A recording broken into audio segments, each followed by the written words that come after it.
This new PvE mode could become much, much more than just a PvE mode.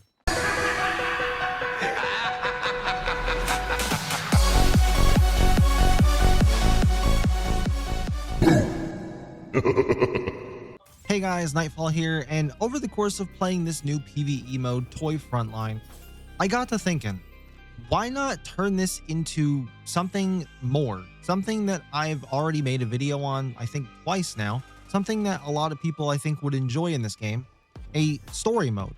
The game currently has 5 chapters split up into a total of 17 levels. It has its own comic series inside the game, and it already kind of follows a plot, so it kind of has a story already behind it. With that being said, I started thinking, wouldn't this be a really cool way to introduce new skins and new lancers and potentially even new maps to the game, which, by the way, it's been a little bit since we got a new map outside of Toyland, and that was later removed. So all this dev talk questions about esports and pro league and all this tournament bullshit, and then all the other stuff with matchmaking and all the other stuff going on with the game, like marketing, I got a good question for the devs. Is Toyland coming back or not? Are we gonna get a new map soon? But anyway, trying to stay on topic here, FragPunk recently released a new survey, which, if I remember, I'll leave a link to down in the description of this video so you can go fill it out for yourself. And in it, it asks if you've played the new Toy Frontline mode. And if you select yes, it'll open a new line of questioning asking you things like, how satisfied are you overall with Toy Frontline? How often do you currently play Toy Frontline? Have you encountered any issues while playing Toy Frontline, like controls feel clunky or unresponsive, rules or objectives are unclear, technical issues, balance issues? And while I have a whole plethora of ideas on how to improve that Toy Frontline mode, like starting with why the fuck would you bind sprint to left alt and not left shift is beyond me, but it's the third and second to last question on this survey that gets me kind of pumped for the future of this game mode. They straight up ask you, do you plan to continue playing Toy Frontline in the future? And while it is a fun game mode, it definitely wears you down if you're playing over and over and over again.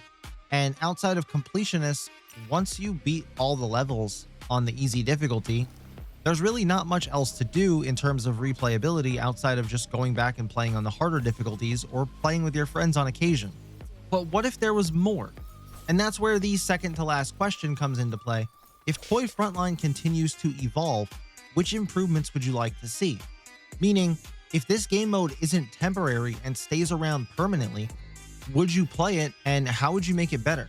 So, like the question suggests here and some of the answers you can pick, sure, we need better balance adjustments. We need some variety in the gameplay, maybe open it up to all the new Lancers that are coming out. Give us some of the old Lancers that we already have out that you can access and play them in this game mode, which I think would be a great addition. And I think a lot more people would come back and play it more often. And I think this could be a game mode that attracts people to the game and then inevitably gets them playing some of the other modes. Now, I'd be lying if I didn't have my reservations, and they're similar to my issues with Splitgate.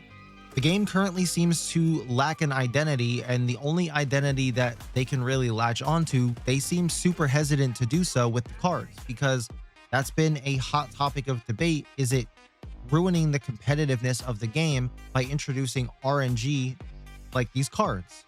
And I, for one, have 2 things to say to those players. Suck it up, and not every game needs to be an esport. I personally like the RNG of the cards. I like how it doesn't make everything feel monotonous. It doesn't feel like every round is the same, dealing with the same bullshit meta every time. It's fun, and that's good. The game needs to be fun. But now, where I stand with this new game mode, and if it becomes a permanent game mode, which I would absolutely love, I have to start questioning, will this be taking away from the main game? It already feels like in preparation to create this mode, refine it, and push it out before Halloween, we suffered in the long term in terms of lack of new maps on the other side of the game. And I don't want that to happen. So if they could somehow balance the two, and not even every chapter, but I think they could slow content like that down and maybe focus on the main game mode, giving us 1 new Lancer and 1 new map per season at minimum, and then also make like minor chapter updates to increase the story. in the toy frontline mode, I would be through the moon. I would be fine with that. I think that would be enough content to keep us happy for one chapter. Now, that's obviously excluding things like skins and prize pools and events and stuff like that. We still need all of that stuff. And if they could give us more, then I'm all for more. But I'm curious to hear all of your thoughts. So let me know down in the comments. Go take this survey, and I'll catch you guys in the next one. If they break the door, we send them all to their spawn. We can break the door, guys. We can when they're really close to enter, someone plays next to the door. When they're really close, break the door and run. You will send them all to their spawn. It's a good technique to defend. Okay, it's my bad.